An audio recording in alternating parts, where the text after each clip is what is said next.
if you're like me and you want to not just make money with your money, but you want to do some good with your money, there's opportunities to invest in people with disabilities.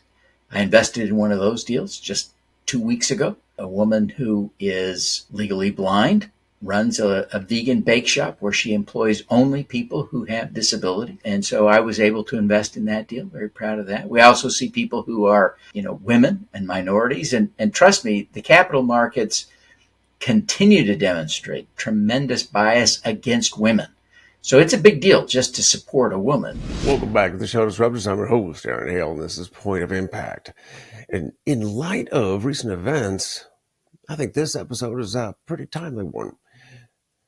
On one hand, you've got a very misguided crowd cheering on a very disturbed individual who thought he'd be doing the world a favor by killing another human being, who just happened to be the boss of a large insurance company.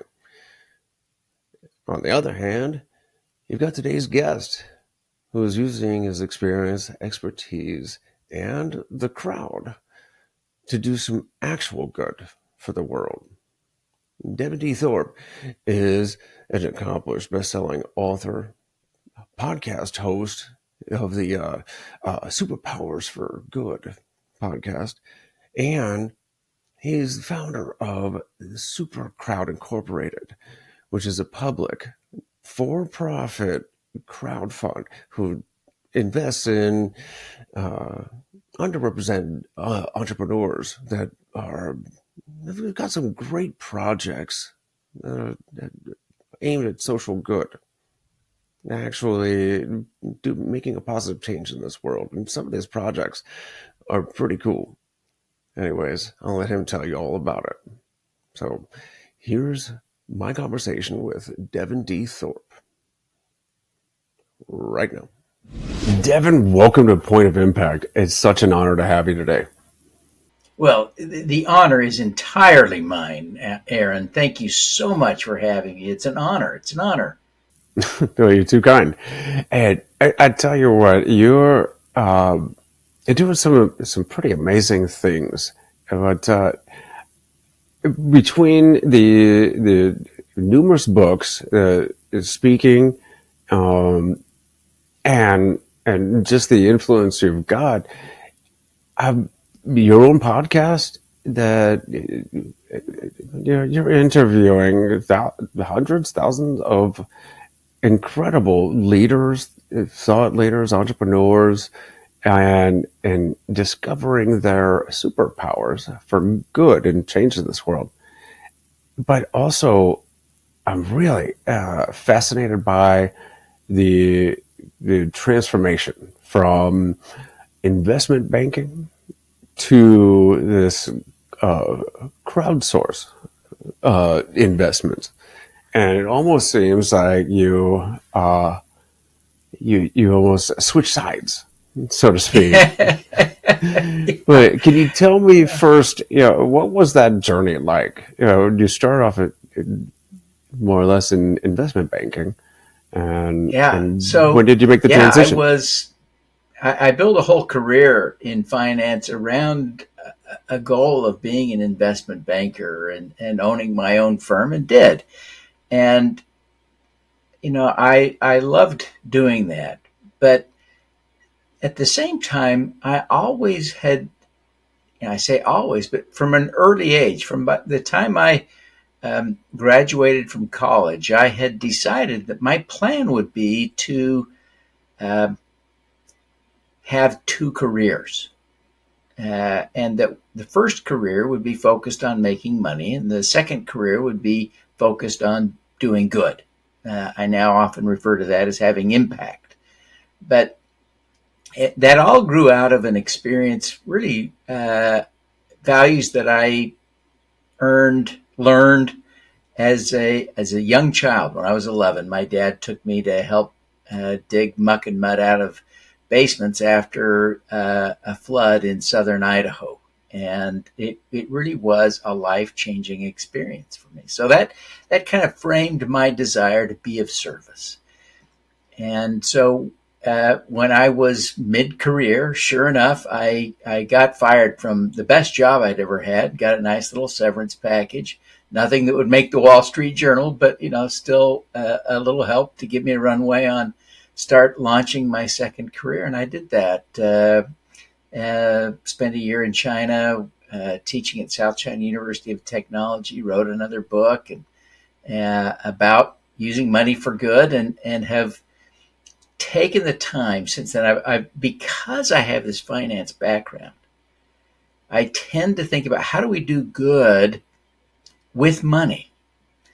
And so investment crowdfunding has become my favorite tool for doing good, because it serves not only the people we invest in, but it serves the investors. It's win-win. And it gives an opportunity for ordinary investors to participate in the sorts of transactions that used to be the domain only of the wealthy. It's really a game changer. So I just love this space and the good we can do with it. Yeah. And forgive me if I'm off base here, but when it comes to investment banking, is it also dealing with hedge funds, retirement funds, those big funds, and the brokers, the arbiters of everyday people? Yeah, investment banking, traditionally defined, refers to this idea of matchmaking between capital havers and capital needers. That's the primary function, and corporate capital needers. And so so it's placing venture capital in startups. It would, traditionally include doing initial public offerings for large corporations. My firm was a small firm. We didn't do that, but we help people raise venture capital. We help sometimes place debt. We did a lot of transactions of varying sizes. I think our biggest transaction was, $25 million debt financing that we did. We did a $12 million venture capital round for another firm, but we had a lot of fun, did a lot of good. And so the parallel with investment crowdfunding is pretty real, right? I no longer play that role of being the intermediary between the haver and the needer, between the investor and the investee, but I help to catalyze the space by talking about it and educating people. One of the biggest challenges we see in this space is that because the laws changed recently to create this new space, it was not widely used before. So it was barely legal. It was not completely verboten, but most of us had been sort of trained to think of investing in a startup or in a private business as something bad, dumb, that it would be a bad investment. That was something rich people did. Other people do it, not ordinary investors like me. And so I've been working really hard to help people understand that, yeah, that's something ordinary folks do. It's customary and easy for us to do as ordinary investors. And I really enjoy doing that. It's been a lot of fun. I also separately, when I was running my investment banking firm, we set up a hedge fund that failed. So I shouldn't talk about that. Well, I know we've had safeguards against risky investments ever since the 1930s, and is that what you're referring to when you say that until recently, I guess the little investor didn't have access to some startups, venture capital, that kind of thing, because that's exactly right. So the 33 Act, as it's often called, the Securities Act of 1933 and the Securities Act of 34 were designed to protect primarily ordinary investors. And so it created this statutory definition of someone that would be an accredited investor, a rich person who would be allowed to participate in these private transactions, and the rest of us were pretty much not allowed to participate. There were rare exceptions, but they were rarely used, cumbersome exceptions that took a lot of legal work, and it was a big pain. So they're rarely used by companies to raise capital and rarely used by ordinary people to invest. So it's been a huge shift. The law changed in 2012. It wasn't implemented until 2016. So this marketplace has only existed legally for 8 years. Very new still. And so people are still trying to figure out how this works and how they make money. It really isn't that hard. That's one of my key messages, is it's not a particularly difficult place, but it takes a little bit of education, a little bit of training, and that's easy. There's a lot of good training and information. I share a lot that's free, and so it's not hard to become an adept investor and allocate some of your capital that you've been saving for retirement into this. You did a great episode recently about self-directed IRAs. And this is really an important conversation because you can't use your Schwab or Robinhood brokerage accounts to invest in these private transactions. It's not allowed. The regulations don't allow for that kind of an account to hold that kind of asset. So you need to put it in a self-directed IRA. And your discussion with, I'm forgetting your guest's name, you'll have to forgive me, but you had a great guest on recently that talked about self-directed IRAs. It was very educational. I felt like I learned a lot, and I've done a lot of research on self-directed IRAs, and I've had 2 over the years. Well, I will say, the surface. Yeah, I will say self-directed IRAs are a great tool for investment crowdfunding if you have at least $100,000 in your IRA and you are eligible to be investing tens of thousands of dollars a year in investment crowdfunding. And there are limits based on your income. Everyone is allowed to invest a little bit, but you have to be pretty wealthy to be, I say wealthy, you have to have a good income to invest tens of thousands of dollars. You're absolutely right about the self-directed IRA, but for those who may not be up on some of the lingo, I don't want to turn this into a finance class, but and I definitely want to get into some of the projects you're working on now. You mentioned accredited investor and self-directed IRAs. For those may not know those terms, can you give me a quick rundown on what accredited is and how Sure. crowdfunding gets around that rule? Yeah. So accredited investors are allowed to invest in pretty much anything. Now, the marketplace doesn't always make our less wealthy friends. They can't invest in everything because some deals have $1 million minimum. And if your net worth is $2 million, you may be an accredited investor, but you may not be able to do $1 million in every deal. So you're still not able to access everything. And some deals have $50 million. They're truly institutional kinds of deals. Mm-hmm. But crowdfunding, regulation crowdfunding, is a totally legitimate SEC regulated, FINRA governed marketplace for the issuance of securities by small businesses. So literally, it's not hard to find food trucks that are raising $30,000 in debt, and you can go invest in their debt, and Usually in the marketplace today, a food truck raising capital will pay 12 or 14% interest. That sounds high in a way, but we have to remember that there's some risk that the food truck business won't go well, and so they have to pay people to carry that risk.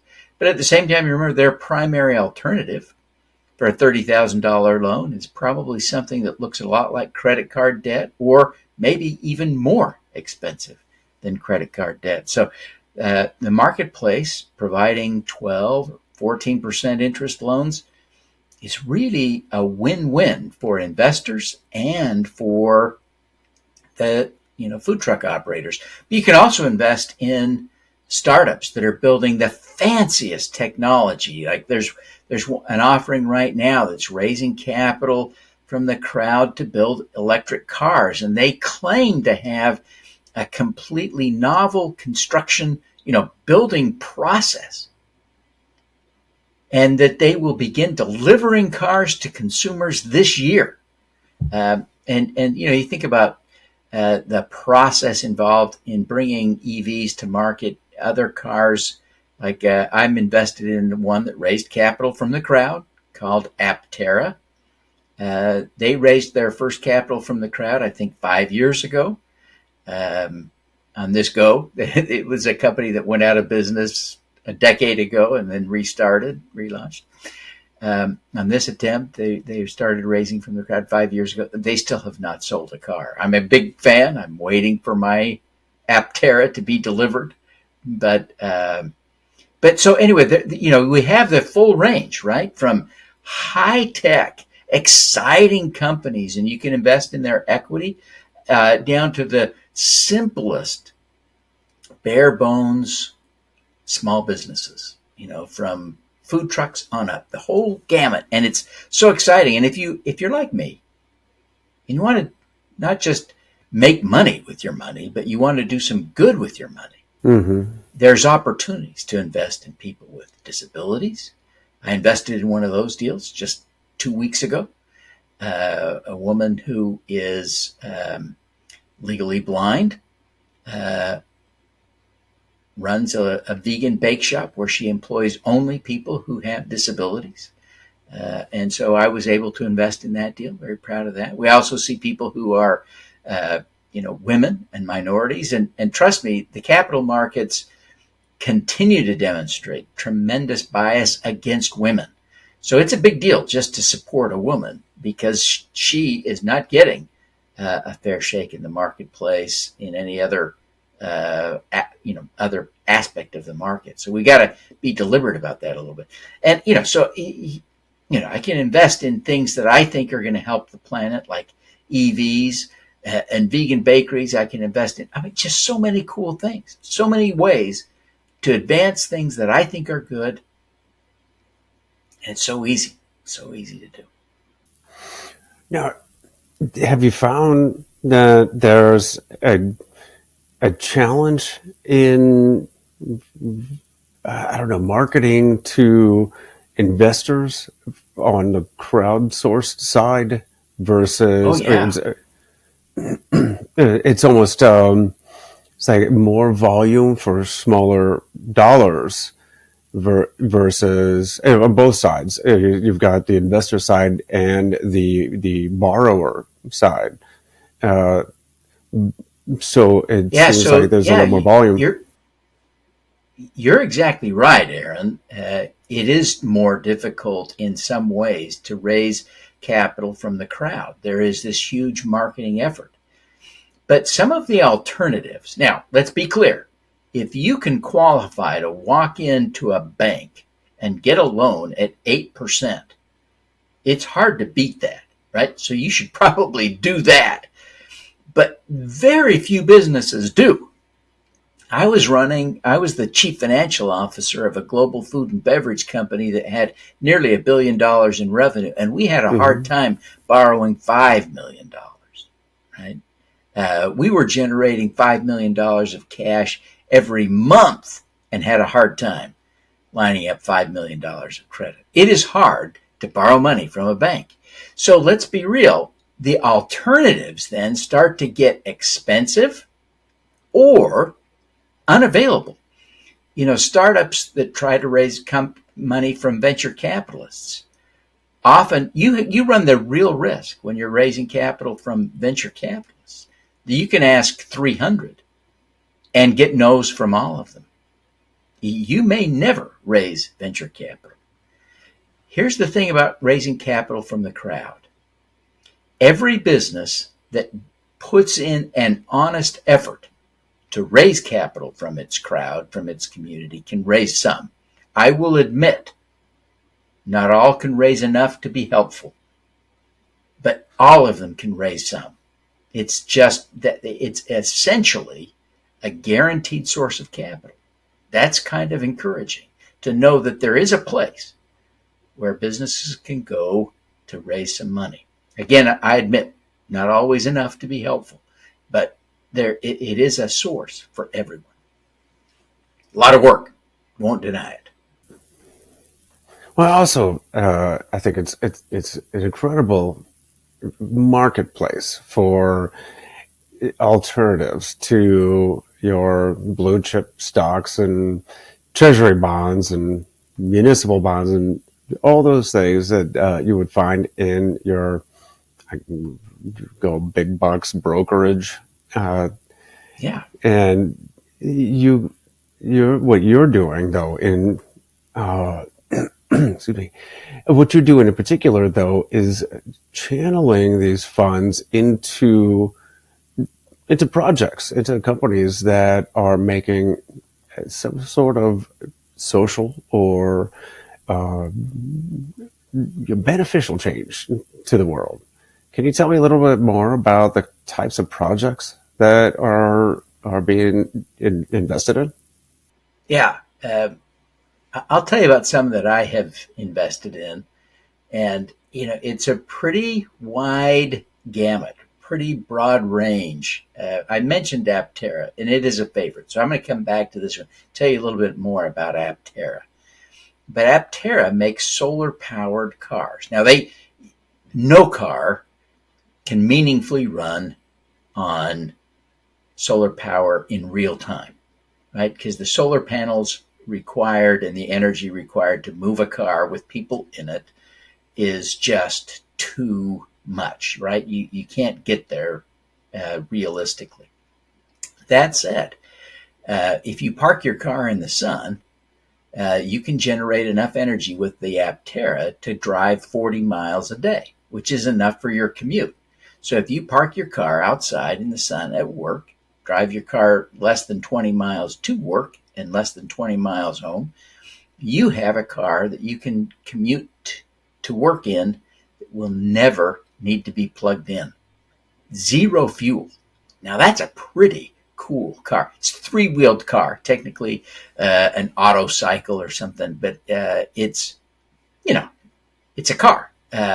So that's one of my all-time favorites. And so you don't have to be an environmentalist, though I think of myself as one, to appreciate that it would be kind of cool to have a car that operates basically for free.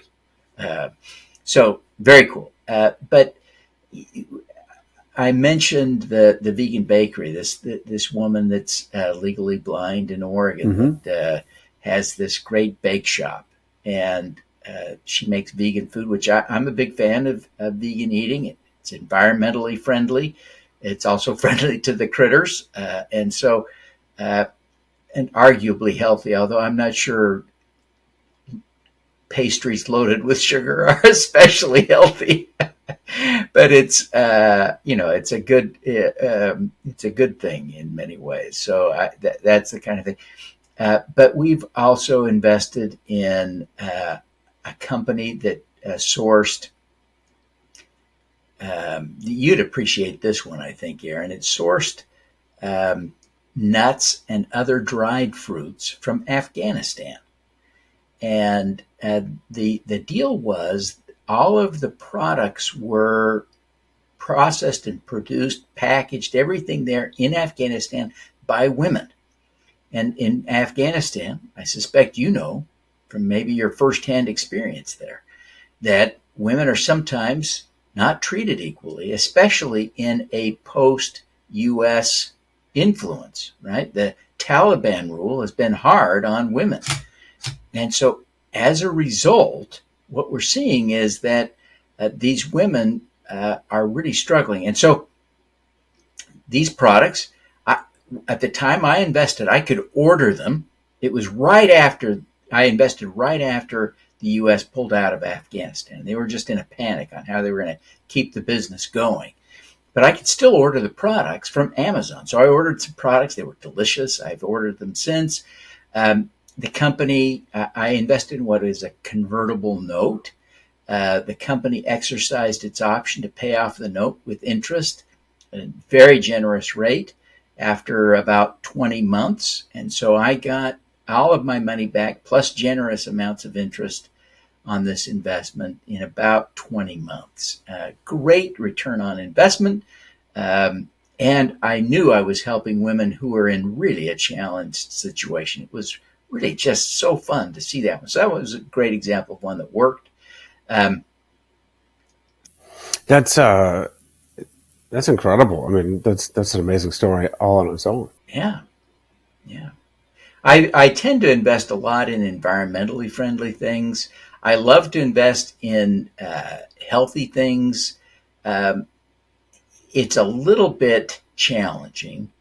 It's probably the most challenging thing for me to find, and my appetite for real public health kinds of things is the hardest for me to satisfy in this marketplace.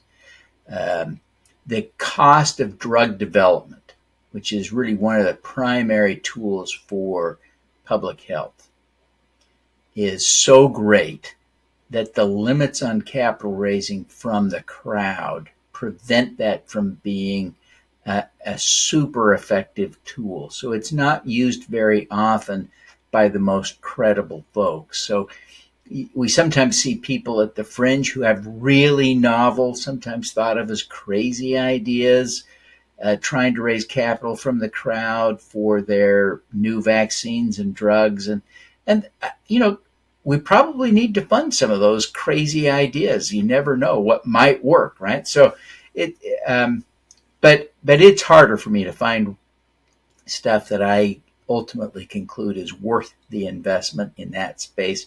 But lots of stuff in the health space, lots of opportunities to invest in women, lots of opportunities to invest in minority founders. Again, minority founders, the data shows they're just not getting access to venture markets or even banking on the same kind of level that other folks do. So it's a great thing. I've looked for opportunities to support veterans, and there are a lot of veteran-owned businesses. There's a broker-dealer that does crowdfunding deals primarily that is focused on serving veterans there in the South, and his business is called Folla Capital, Folla Capital. Again, very veteran focused. So we see lots of opportunities for people in the marketplace to support the things they care about and that are interesting to them. And I just love the way this marketplace is developing. Well, ever since you mentioned this woman-run dried fruits and nuts company in Afghanistan, I've been thinking about those golden raisins that I fell in love with while I was on deployment out there, and Yeah. they're so hard to find. But okay, so it's called Zeba Foods, and you can buy exactly those, and they're not especially expensive. A lot of these fancy dried things that you get that are imported from faraway places are really expensive. Their snacks are pretty reasonably priced. Get them on Amazon. Zeba Foods right now, and you can find exactly those raisins. I encourage you to check that out. After these messages, we'll be right back. I'd like to thank the sponsor of this episode, Extraordinary Delights, UODFudge.com. Extraordinary Delights is a disabled veteran, family-owned small business making handcrafted fudge and other sweet treats for the chocolate-loving patriots just like you.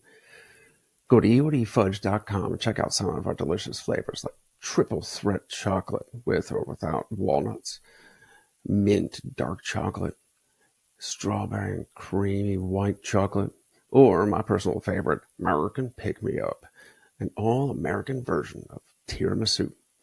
While you're there, go to the apparel store and check out our awesome t-shirts, polos, and the baddest tactical apron on the market. You see me wear on the TikTok show, Aaron Hale's Cook Without Looking. So, right now, go over to eodfudge.com and pick out some fudge, other sweet treats for that patriot in your life with a sweet tooth. That's eodfudge.com. eodfudge.com. And now, back to the show. I'm going to look that up after. But I hope you forgive me in advance. I want to ask you maybe some challenging or maybe perhaps a little contrarian questions, but one being risk. One of the reasons the 33 rule, reason, most, that investment banking money goes into bigger, more established businesses is that level of risk. It's a lower return or potential return than some of these startups, but they're tested, or at least most of them are. Yeah. So there's definitely a far greater risk to, say, that food truck loan than purchasing a ETF or something like that. Is there a higher rate? An ETF in corporate debt, very low risk, right? The food truck loan, very high risk. But the ETF with corporate debt is probably yielding today 4 or 5%. The food truck loan is yielding 12%. So I would argue the risk is priced in. But let's be also very clear. I would not recommend that anyone put 100% of their capital to work in this marketplace. There are a few people who recommend that. If you choose to do that, I think you want to get a professional advisor to help you with the diligence and the choices and the analysis so that you are not making these investment decisions alone without professional help. But for most of us, if we take, say, 5% as a round number of our assets, our investable assets, and put them in this marketplace, that would make a lot of sense. Because if we lost all of 5% of our money, most of us could be okay. That would not be the end of our existence. And the reality is it would be really hard to lose all of it if you are working hard to invest it well. The equity deals require tremendous patience and may never pay off, right? Venture capitalists use an approach of investing in a portfolio, recognizing that the likely outcome is that one or two companies in the portfolio will provide all of the return, and that the rest will provide little or maybe nothing, right? They may put $5 million into 20 companies to have in their $100 million portfolio, and one company may exit and provide 200 million of the total fund return, and the rest may not even return all of their capital. So that when the fund is liquidated, the liquidation might be 250 million, and 200 million might have come from one deal. So that is not unusual for professional venture capitalists. Ordinary folks who are investing in this space should expect the same thing. And it takes a decade, give or take. And so when I say a decade, it could be 12 years for you to get your return in equity investments. So you've got to be patient, right? You can't be messing around. You cannot expect to make equity investments in startup companies and to get a return in 24 months. That's just not how it works. So I tend to gravitate more toward the debt structures. I want to put this into some perspective, right? If you look at the stock market, which is the primary best return most ordinary investors can get, right? We could buy an S&P index fund, and if we hold an S&P index fund, we will get almost 10% over the long haul. The S&P returns over 100 years about 9.9%. And you have to pay the ETF fund manager a little bit of money. Now, the index fund fees are very low, but you're still going to shave a few hairs off that. So it's not quite 10%. It's going to be closer to 9.5%. Now, if you try to manage the money yourself in the stock market, and I do, the reality is you're likely to earn less than that. I know I do, right? It is very challenging, right? Even professionals on Wall Street very rarely can beat the stock market year after year after year. And when people do, it turns out often that it's someone like Bernie Madoff who didn't really do it, just claimed to do it, right? Mm-hmm. So the reality is, and let's remember, we don't have to go back in time to the Great Depression. We've talked about the 30s a few times today. We don't have to go back that far. From 2007's peak of the stock market to 2009's bottom, the stock market dropped, the S&P dropped 56%. 56%. NASDAQ, from its peak in March of 2000 to its bottom, I think about 18 months later, dropped 80%. 80%. And this is an entire marketplace, NASDAQ. So we've got to recognize publicly traded stocks are hardly risk-free. So yes, if you invest in crowdfunded stocks and debt, you can expect that not all of those investments will pay off. And in fact, in the equity space, most will not pay off. But if you build a portfolio and get good and take the time to do good due diligence, to research each investment, to understand the company better, the technology, the risks that the companies face, and make investments prudently, your investments can match or even beat the returns you would get in the stock market. Well, thank you for that explanation. Do you also place an additional filter or barrier to the types of investments because you invest in social entrepreneurs or companies, individuals that are doing some sort of benefit to the world in some sort of way? One, I would ask, isn't it kind of isn't it kind of a, I don't know, dual? What's the word? Redundant to say social entrepreneur if a true entrepreneur is finding a gap, a need in the economy. And yeah, that's a great point, and I think there is some truth to that.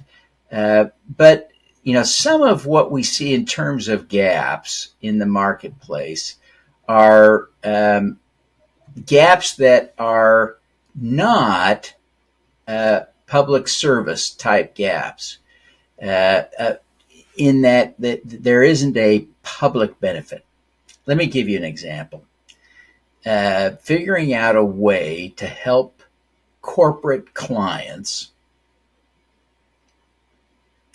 reduce the expense of reimbursing mileage by eliminating the errors in GPS tracking that could add up at a big company that reimburses a lot of miles, like Uber or Lyft, right? Helping them solve that problem. would help Uber and Lyft make more money.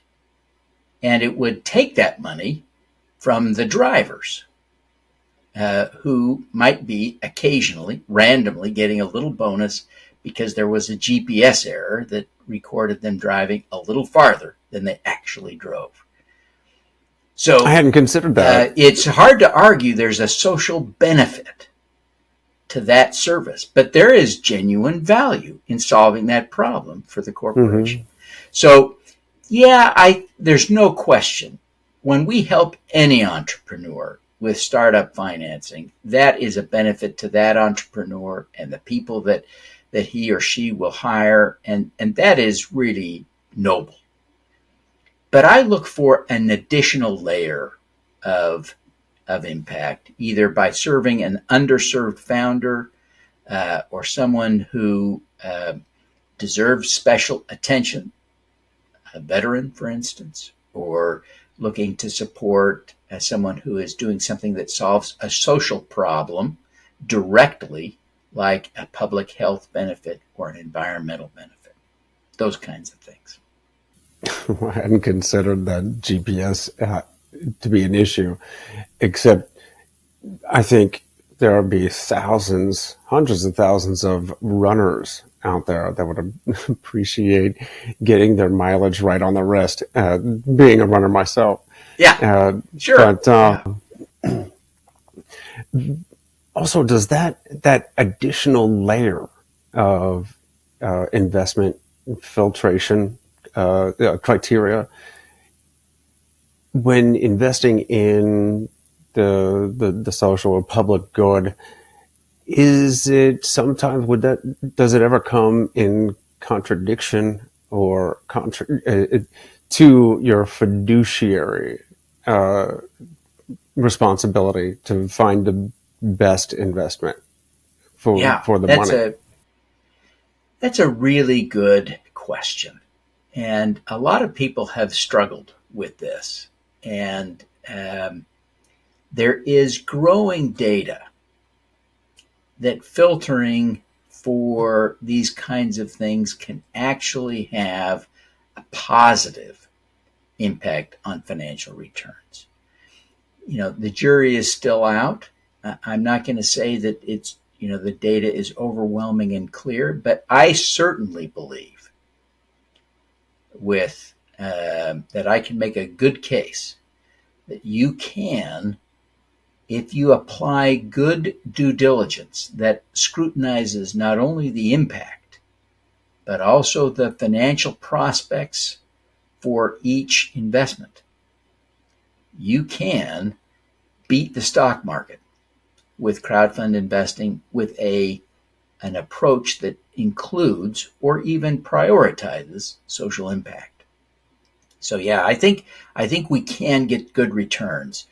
Is it possible that someone who ignores social impact entirely, ignores things like veteran status and the environment and disability, say, I'm not going to worry about that at all? That guy might beat me. It's possible he could beat me, but I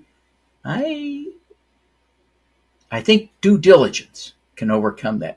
And by the way, I have not, as much as I've mentioned it, I have not fully emphasized the fact there's a great academic paper that showed that the investors who do the most due diligence get the best returns, and it's not a little bit different. It's not 20% more.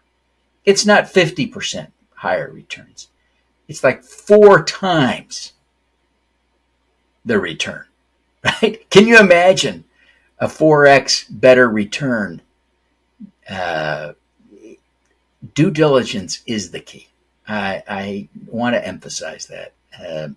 It takes time. There's no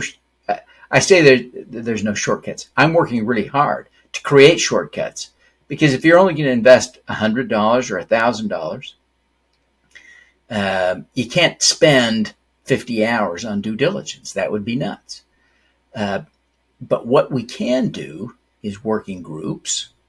If we work in groups and we share the duty to do due diligence with one another, we can learn from the group, get the wisdom of the crowd of investors, and then that shaves off time.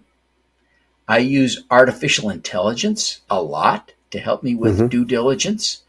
Chat GPT now with its modern incarnation can research a variety of sites and find things much faster than I can. And so that accelerates the time. Plus, there are a number of firms that are doing paid research. I share my pick of the week every week for a fee. It's $5.95 a month to get my pick of the week every week. And King's Crowd sells research. I think there are other firms that do as well. So there are lots of ways to accelerate that due diligence so that you're not necessarily spending 40 or 50 hours on every deal, but you can get the impact and the benefit of that. We're also benefiting from the fact that the regulations require tremendous disclosure. And that disclosure accelerates our due diligence compared to what an angel investor would have experienced a decade ago before these rules required all of that disclosure. Disclosure required to accredited investors is very low. The disclosure required to non-accredited investors under regulation crowdfunding is very high. Well, I believe the difference between investing and speculating is due diligence. Is if you're not going to do your homework, you're just gambling. And that's so true. Well, I appreciate you letting me grill you a little bit on the definitions there, and I just wonder, such as the due diligence, if there are redundancies, maybe even our own definitions, or in our terms of those self-imposed regulations are creating efficiencies or inefficiencies in our processes. I just like, I would say, and this really has nothing to do with what we're talking about, but as an example of redundancy, I believe is the term hate crime, which we all know, terrible, but what does that make crime? All crime is hateful. So, for me, it sounds like a redundancy, but we all know the definitions there. Moving on, though, I want to talk to you more about the good work you're doing in these investments, and talk about your podcast. I think there was a recent one I thought was really cool. Another great example was someone who's developing, is it biodegradable or earth-friendly medical supplies? I thought that was fantastic. That's such a great idea. That's a fun one. It's a couple of women who kind of identify as being maybe mothers first, began to appreciate that, all the things in their first aid kit were varyingly toxic, made of these forever chemicals that could, in the long run, harm the people that are using them, and would certainly be harmful to the planet in terms of their production and distribution, and more importantly, in their disposal, right? In the landfills, these would be the kinds of things that would never really, or at least not in a meaningful time frame, biodegrade. So these two women have built fully effective first aid tools that avoid plastics and forever chemicals to be much more environmentally friendly and healthier for the users too. So it's kind of a fun thing, so that they're tackling first aid and skincare in a kind of a fresh way, and they're pretty savvy, pretty darn savvy. They've marketed, they kind of leveraged their motherliness a little bit in coming up with this and telling their story, but at the same time, they're very sophisticated marketers and technologists, and they're doing a great job in building a real business that seems to be on a great trajectory for scale. So that was a fun one that we just did this week. Well, they sound like great projects, and what having three young boys, uh, first aid supplies is a line item in my budget. That's right. Yeah, But you're happy if it doesn't need stitches, right? If you don't need to go to the urgent care clinic for stitches, you're happy that you can just bandage it at home. Yeah. thankfully, the closest hospital is only a mile and a half away, and we've That's got handy. their response timing down to the minute. Uh, but your what is the process? How do you find these companies, and how do they find you? And then how do you do that due diligence? What are some of your vetting criteria? Yeah. So, I am always looking to have people on the show that meet one of my investment criteria, that either it's social impact or an underrepresented founder.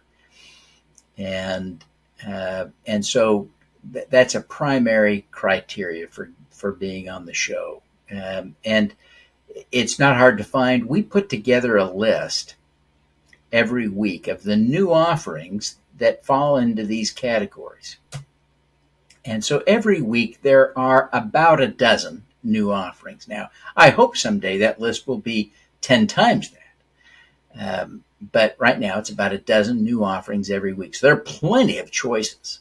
So when I say I provide a pick a week, it's about a 1 out of 12 chance that your company will be the pick of the week. But from that list of 12, it's not hard to find one or two to be guests on the show. And I like to do 2 shows a week. So out of 12, I'm looking for 2 of those to be guests on the show. And it doesn't have to necessarily be from that week. But that gives me 12 fresh names to contact potentially. And we try to reach out to all the companies that are raising to let them know about what we're doing and that they've been listed in our weekly list and that we're trying to support them in one way or another. And we also do a mastermind group for issuers that are raising capital from the crowd. We meet twice a month. And so we've got that going. We do some advertising so that our if issuers want to reach our crowd, our newsletter, we've got about 8,000 people who read our newsletter. Many of them are active investors. You can advertise to our crowd affordably. So we're trying to do lots of things to support these issuers, but finding them isn't too hard because the data is public. By definition, with these regulations, there's a company called King's Crowd that tracks every offering. We use their research quite a bit, but we also use other tools to help us screen and identify which of the new offerings meet one of our criteria. We're always happy and eager to share them. And then, as far as the potential investors, is there a minimum investment buy-in, or do you vet the investors? Yeah, we don't. And this is what I love about this space. And I encourage people to start with the smallest investments that they can imagine making, because the limits and the lower end limit, the minimum investment requirement on 2 sites is $10. If you visit SMBX, the website is thesmbx.com. They've got half a dozen offerings almost all the time. It's always loans. They claim to underwrite them to bank standards. I can't say whether that's true or not, but I've invested in a number of their loans and I get my payments on time. So that's one option. $10 is the minimum. There's another website called Climatize that focuses on climate-related deals. Lots of project financings. Those project financings are often structured as debt, relatively short-term, typically with some sort of a balloon payment, but usually at 10% interest, 12 to 24 months. And I've already been repaid on one of those. It seems to work great. Their minimum investment is $10. Great place to start. But many websites, Honeycomb Credit is another one that does debt deals, minimum of 100 on all their deals. Another website, WeFunder, is a very, very popular site, dozens of offerings live at any one time. Many of their offerings have a minimum of $100. Net Capital doesn't have a fixed minimum. I once saw one of their offerings with a $1 minimum investment required. I thought it was a crappy deal, but it was the minimum. Those are smallest. So there are, if you're interested in figuring this marketplace out, I encourage you to visit one of these places where you can invest $10 and start there and begin learning from that very foundational process of investing, your one day's Burger King lunch money. Can you give us an example of a success story? A company that's reached liftoff, breakthrough, and also paid out for paid out to their investors. Yes, so I mentioned the women in Afghanistan that successfully paid me off about 125%. I mentioned the climatized loan where I've received payment already, but there are at least 5 companies that have raised capital from the crowd under regulation crowdfunding that have gone public.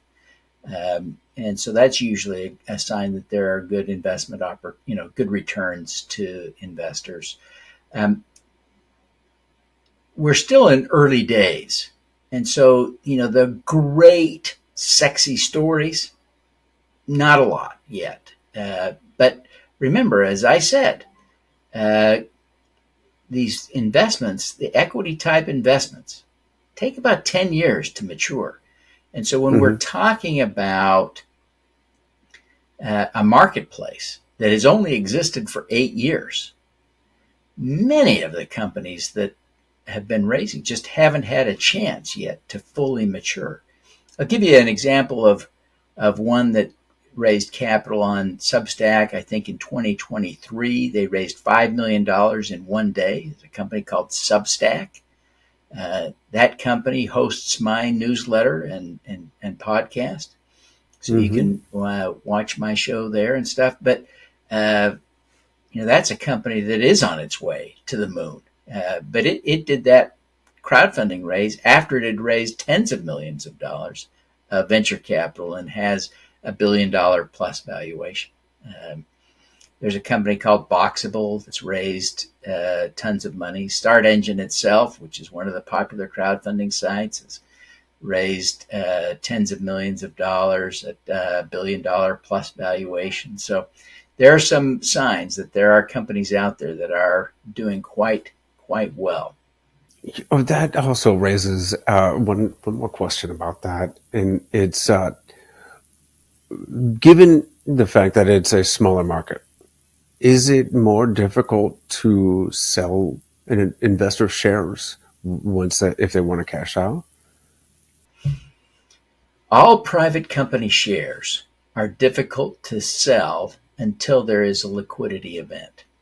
And that's why I really like the debt structures, especially for someone, my age, right?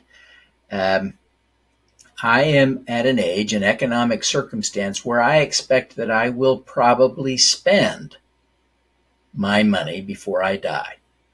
I hope to time it perfectly, right? So that I spend my last dollar in the minutes before I die. Uh, we could be out of whack, one side of that equation or the other, and one side is more pleasant than the other. But I don't expect to leave a lot of assets behind. That's the reality. So I have to have cash to spend after I retire. And so debt gives me an opportunity to be much more predictable about cash flows, reinvestment rates, and staying on top of things. Even though I expect to live another 30 or 40 years, I have to be realistic. And so I put more of my money these days in investments that generate cash than those that don't. So that includes some dividend paying stocks in the public markets, as well as the crowdfund investments I'm making in both debt and equity. But I skew my crowdfund investing now toward the debt side.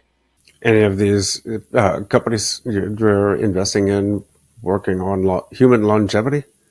Yeah, yeah.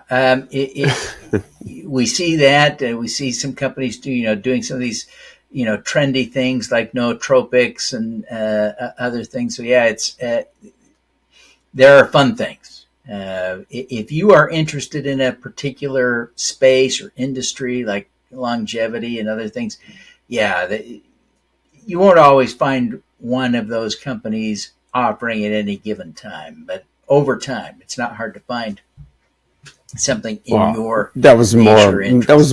aimed as a joke, uh, but it's good to know. So what I respect your time. I really do appreciate the time you've given me. If anyone wanted to learn more about you, contact you for speaking engagement, find any of your numerous books, or learn more about investing in uh,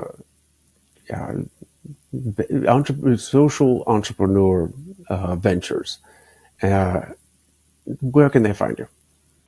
The easiest way to start is S4G, S4G.biz, B-I-Z, S4G.biz. That's the easy URL to remember, S4G.biz. There you can subscribe to my newsletter. If you subscribe to my newsletter and you respond to the newsletter, you've got my email address. Shazam, you're there. We're connected. I answer all the emails I get. Eager and happy to do that. The You can also follow me on social media. You can follow our handles, The Super Crowd, or Superpowers for Good, or Devin Thorpe, or Devin D Thorpe. I look forward to engaging with all of you, and I'm really grateful, Aaron, for the opportunity to be on your show. You're a hero in the truest sense, and I'm grateful, honored, and flattered just to be invited to be a guest on your show. You're a great host. I appreciate your great questions. Uh, just fantastic. I'm glad you were spared the impact of the last two hurricanes. As a Florida resident, I know you've got to feel blessed this today, and but I know some of your neighbors aren't, and my heart goes out to them. Well, I thank you very much. However, we're way out in the panhandle, we're far removed from the path of such terrible destruction. And my wife and I were just commenting earlier this morning that it's so nice outside right now. I almost feel guilty for enjoying it, but it's cool, breezy, and I guess the all the humidity gets sucked up into the cone. So I feel a little embarrassed, but I was stepping outside and enjoying the weather while others were picking up the pieces down the road. But I appreciate, Devin, the time you've shared, the knowledge you've shared, and above all, the incredible work you're doing for these small businesses, your investors, uh, and the world. So thank you. Thank you, Aaron. Thank you very, very much. God bless you.